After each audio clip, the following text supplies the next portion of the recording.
catch, exclamation point. Up arrow symbol, right arrow, and symbol, and 3 down arrow symbols.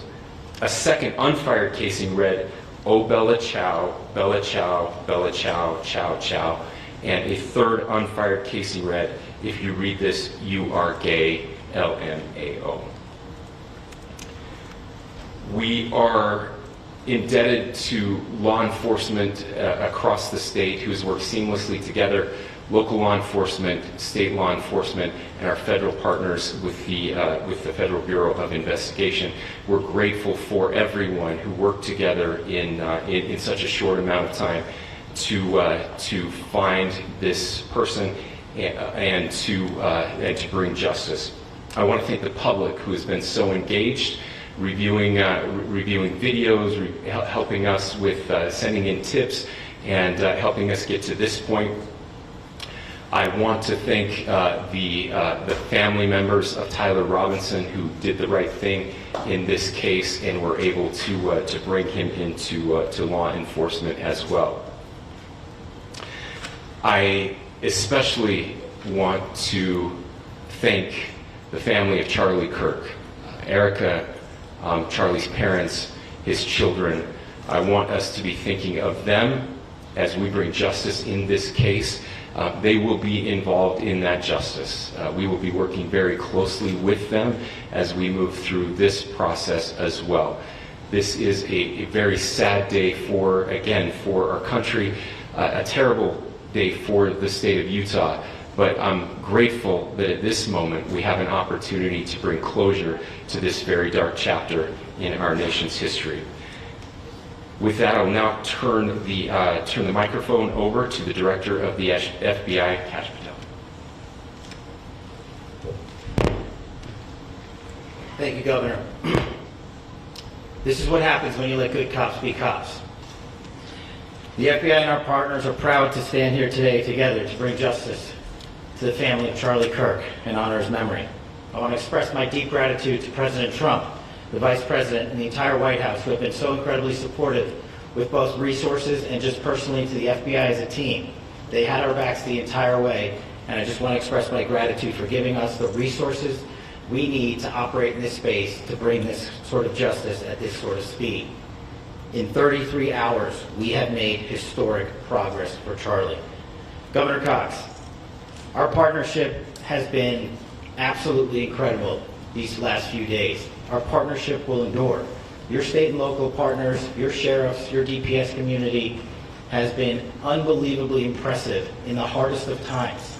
And a case like this cannot be solved, cannot be brought without partnering with your state and local authorities. The FBI has a certain role to play. We will play that role, and we will lead after the federal government. Governor Cox, we are so grateful for your state partnership that led out on this investigation. A little bit of the timeline. Charlie was shot at 12:23 p.m. on Wednesday. The first FBI agents arrived on scene in 16 minutes with chiefs of police at 12:39 and secured the scene. The FBI immediately launched fixed-wing assets. We utilized these assets to transport personnel, specialty technicians, hostage rescue teams. We also utilized these assets to go back and forth from the East Coast and here in Utah to transport forensic evidence and other evidence that will be analyzed and is being analyzed at our FBI laboratories in Quantico and other laboratories, including the ATF. At my direction, the FBI released the first set of FBI photos of the suspect at 10 a.m. local time on 9/11. Then, shortly thereafter, the FBI reward of $100,000 was released at 10:45 a.m. local. Myself and Deputy Director Bongino arrived on the scene at approximately 5:30 p.m. on 9/11. The governor led a press conference last night at approximately 8 p.m. where, at my direction, the FBI released a never-before-seen video of the suspect. We also released new images to the public of the suspect. And just last night, the suspect was taken into custody at 10 p.m. local time. In less than 36 hours, 33 to be precise, thanks to the full weight of the federal government and leading out with the partners here in the state of Utah and Governor Cox, the suspect was apprehended in a historic time period. And I want to highlight what Governor Cox said. This would not have been possible without you, the media, and you, the public. That's why we went so public, so fast, and we're so transparent, and we're committed to that transparency. The crime scene, just a little bit there. It is a large crime scene. State and local authorities, along with federal authorities, process that crime scene quickly. And I even had the ability to walk through that crime scene and walk through the steps the suspect took to learn more about what was needed and what resources we needed to bear to create a full picture for the FBI and leadership back in Washington. Furthermore, thankfully to state and local partners, forensic evidence has been seized and continues to be garnered. Forensic evidence has already been evaluated at FBI laboratories in Quantico and state and local authorities here. We will continue to process evidence as we see it, as we collect it, and we will continue to deliver to Governor Cox and his team. Last night we had a total of approximately 7,000 leads. As of this morning, thanks to your great work, we have over 11,000 leads that were called in to the FBI. And we are running out every single lead that we can. Every one of those leads will be run out. The arrest is a testament to the dedication of good law enforcement being great, and partnerships in law enforcement, which I've tried to highlight as my tenure as the director of the FBI. There is no better relationship for law enforcement than the FBI to partner with state and local authorities, and you've seen it here in these last few days. The FBI Salt Lake Field Office, along with our offices in LA, Phoenix, Denver, San Antonio, Las Vegas, Pittsburgh, Buffalo, our headquarters component in Quantico, all participate in the FBI.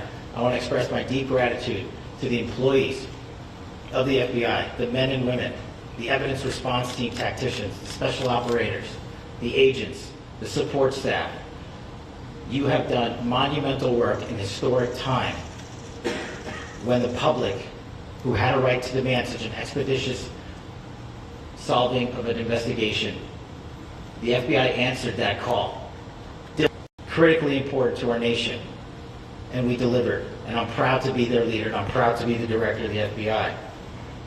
This is very much an ongoing investigation, as the governor said, and we will continue to work with state and local authorities to develop the investigation, to provide them the evidence they need for their ongoing prosecutions, and we will be here to answer every call they absolutely have, as long as it takes, for as long as we need to find and apprehend whatever suspects were involved in this crime. Lastly, to my friend Charlie Kirk, rest now, brother. We have the watch, and I'll see you in Valhalla.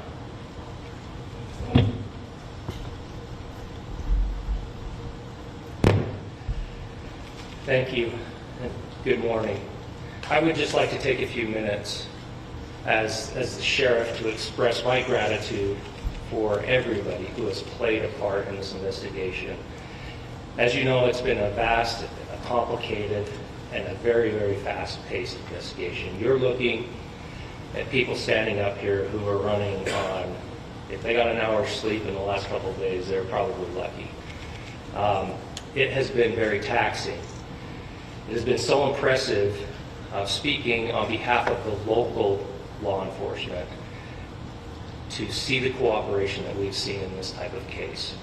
Across the state, sheriffs, chiefs, our state partners have stepped up and have come to the call on anything that we needed.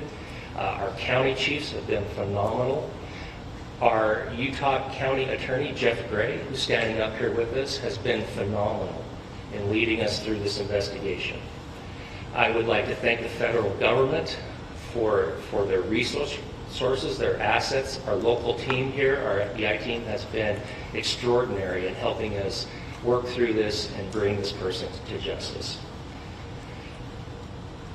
Most of all, I would like to thank the public, and specifically, I would like to thank the public who turned to prayers and who turned to positiveness for us.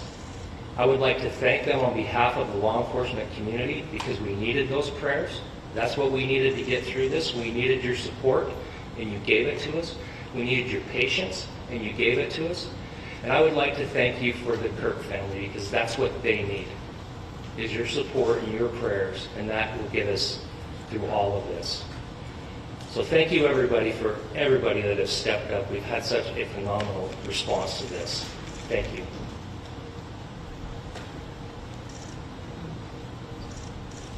I also want to give a special thanks to the Attorney General and the Department of Justice. Their unwavering support and their commitment to justice is shown true here. And without AG Bondi and Deputy Attorney General Todd Blanche and the resources they brought to bear, we would not have been able to complete our mission. And I just want to say special thanks. It's an honor to be a part of the Department of Justice. Thank you again to our incredible law enforcement team who has worked so hard. Sheriff, I got a solid 90 minutes last night, so I'm probably the most well-rested person up here. Ladies and gentlemen, I get the microphone, so I hope you'll permit me a moment just to share a few more thoughts about where we are and how we got here, and maybe a little bit of where we go from here. I don't want to get too preachy, but I think it's important that we, with eyes wide open, understand what's happening in our country today. I've heard people say, well, why are we so invested in this? There's violence happening all across our country, and violence is tragic everywhere, and every life taken is a child of God who deserves our love and respect and dignity. This is certainly about the tragic death, political assassination of Charlie Kirk. But it is also much bigger than an attack on an individual. It is an attack on all of us. It is an attack on the American experiment. It is an attack on our ideals. This cuts to the very foundation of who we are, of who we have been, and who we could be in better times. Political violence is different than any other type of violence for lots of different reasons. One, because in the very act that Charlie championed of expression, that freedom of expression that is enshrined in our founding documents, in having his life taken in that very act, makes it more difficult for people to feel like they can share their ideas, that they can speak freely. We will never be able to solve all the other problems, including the violence problems that people are worried about, if we can't have a clash of ideas safely and securely. Even, especially those ideas with which you disagree. That's why this matters so much. Over the last 48 hours, I have been as angry as I have ever been, as sad as I have ever been. And it was, as anger pushed me to the brink, it was actually Charlie's words that pulled me back. I'd like to share some of those. And specifically right now, if I could, I need to talk to the young people in our state, in my state, and all across the country. As President Trump reminded me, he said, you know who really loved Charlie? The youths. He's right. Young people loved Charlie, and young people hated Charlie. And Charlie went into those places anyway. And these are the words that have helped me. Charlie said, when people stop talking, that's when you get violence. He said, the weak can never forgive. Forgiveness is the attribute of the strong. The only way out of the labyrinth of suffering is to forgive. Welcome without judgment, love without condition, forgive without limit. He said, always forgive your enemies. Nothing annoys them so much. A few months ago, I referenced this last night, Charlie posted to social media, when things are moving very fast and people are losing their minds, it's important to stay grounded. Turn off your phone, read scripture, spend time with friends, and remember, internet fury is not real life. it's going to be okay.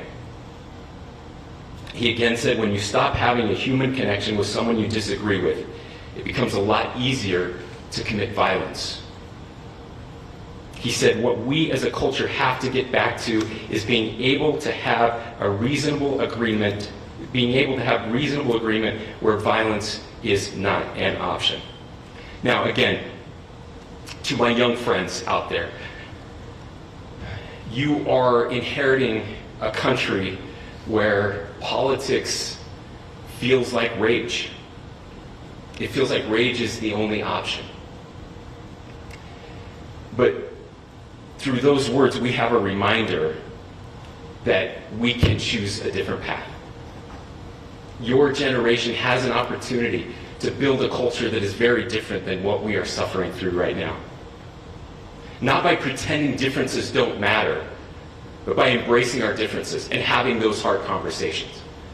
I think we need more moral clarity right now. I hear all the time that words are violence.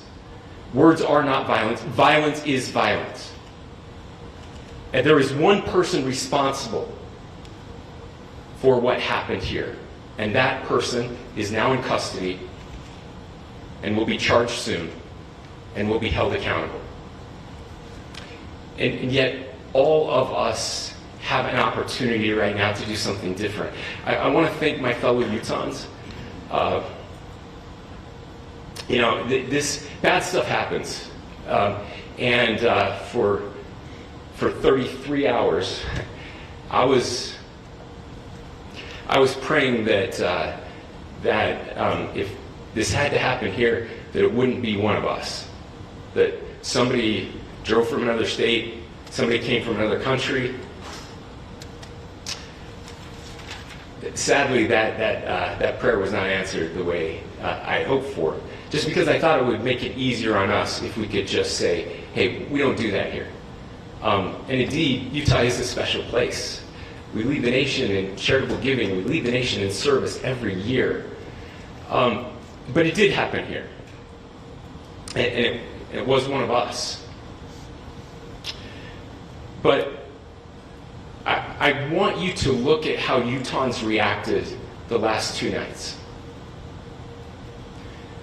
There was no rioting. There was no looting. There were no cars set on fire. There was no violence. There were vigils and prayers and people coming together to share the humanity.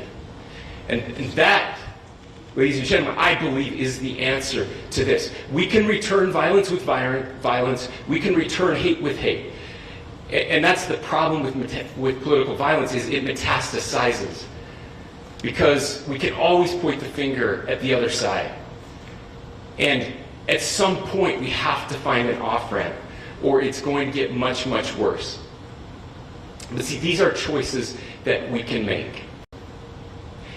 History will dictate if this is a turning point for our country.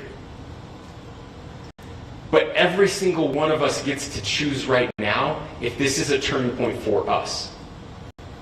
We get to make decisions. We have our agency.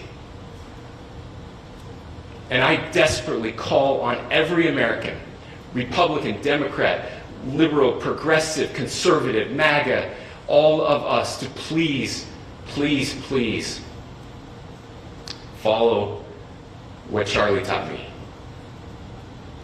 I'll just conclude with words I share often from a friend and author, Yuval Levin, who was asked if he was optimistic about our country. And he said, I'm not optimistic. He said, I hate optimism. God, that sounds bad. But he said, optimism is a vice. It's this idea that good things are just going to happen.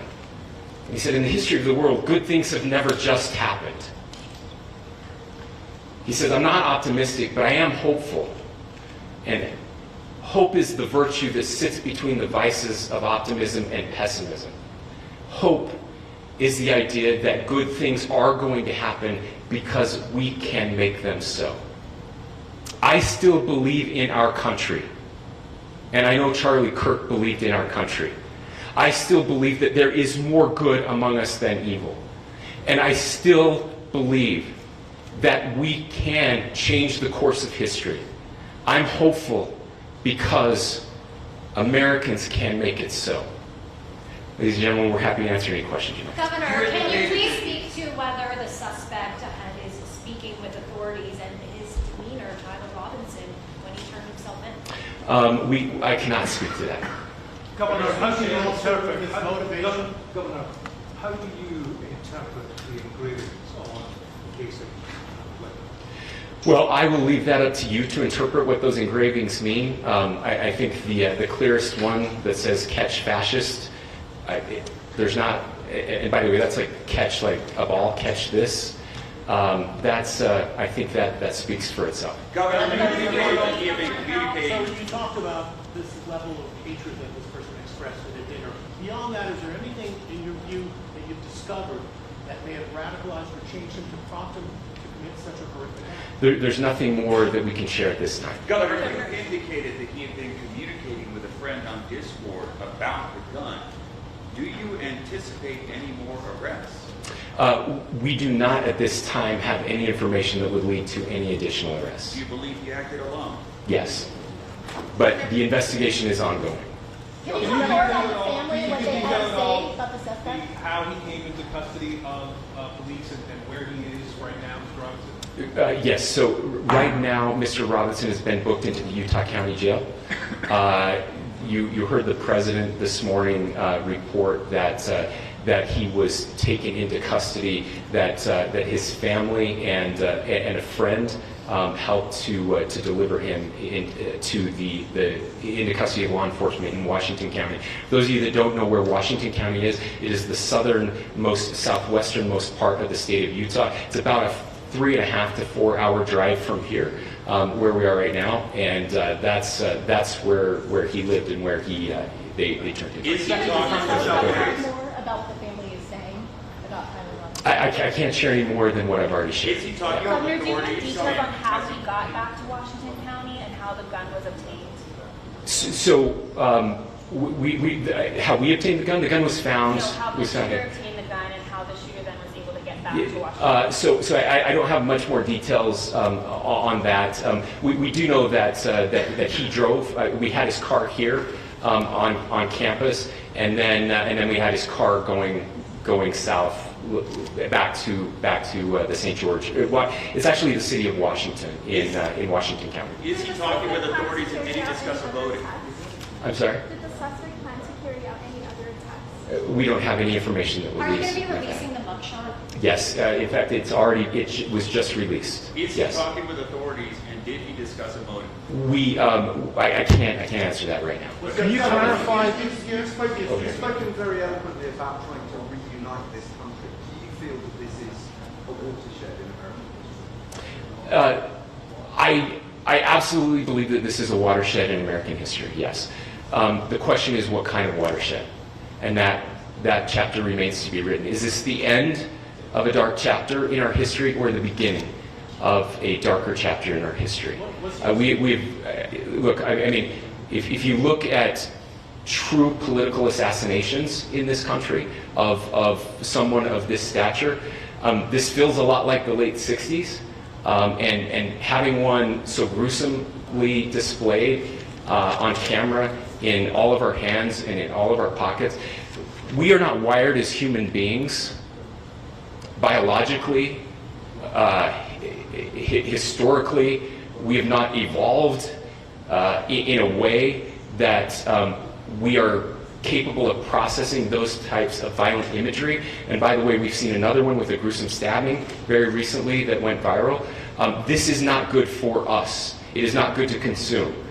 Social media is a cancer on our society right now. And I would encourage people to log off, turn off, touch grass, hug a family member, go out and do good in your community. That is happening, and it's happening organically right now. I had a friend in a small city in Utah who said, we're getting together, the Republicans and Democrats in my little town are getting together to have a discussion last night, just to find a way to find their better angels. So yes, this could be, I mean, again, you have to go back to JFK to have seen a video live of something like this happening. I wasn't born until 1975, but I know that things were really dark in the late 60s. Sorry to some of you. I know some of you were there. This is our moment. Do we escalate, or do we find an off-ramp? And again, it's a choice. It's a choice, and every one of us gets to make that choice. Two more questions right here. Could we clarify that the release of those enhanced images at 8 p.m., the timeline that Director Patel gave us, led to the arrest at 10 p.m.? Is there a direct connection between those two events? I cannot comment if there is a direct connection or not, but all I can say, through some process, the family came to know that this had happened. One more thing, Governor. Could you just clarify the clothing issue you mentioned earlier? Was he changing outfits? Correct. Could you just clarify this? Yes. So when he's first spotted on campus, he has different clothing on, and then he changes clothing on the roof, and then changed back into that clothing at some point, so that when he was apprehended, when he was arrested, the clothing matched the clothing he had on before the shooting here at UVU. Last question here. You said that the suspect was from Utah. Can you kind of tell us a little bit more about where, and was he a student here at this university, and is there any history of mental illness? Yeah. I don't have any information on the mental illness part. He was not a student here at UVU. He was living and had lived for a long time with his family in Washington County. Thank you, everyone, for your great work in getting this information out. I would just say, process-wise, this may be important. I know many of you aren't familiar with the process in Utah. I think it's important that you understand that. Basically, we have 3 days for charging documents to be filed. A CI will be filed. We'll have more information then, more detailed information as those charging documents are filed in preparation for a preliminary hearing. So 3 days. So we would anticipate then that early next week those charging documents will be filed. We will obviously be working. The county attorney will be working very closely with Mr. Kirk's family as those documents and decisions are prepared and made. Thanks, everyone.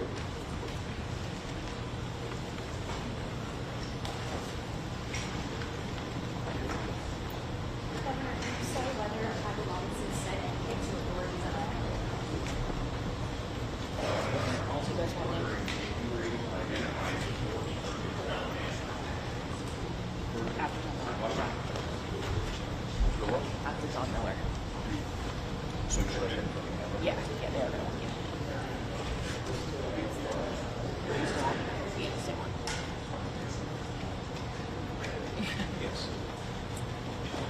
Mic check, testing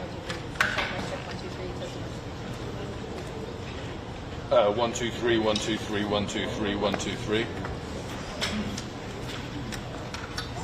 Cool.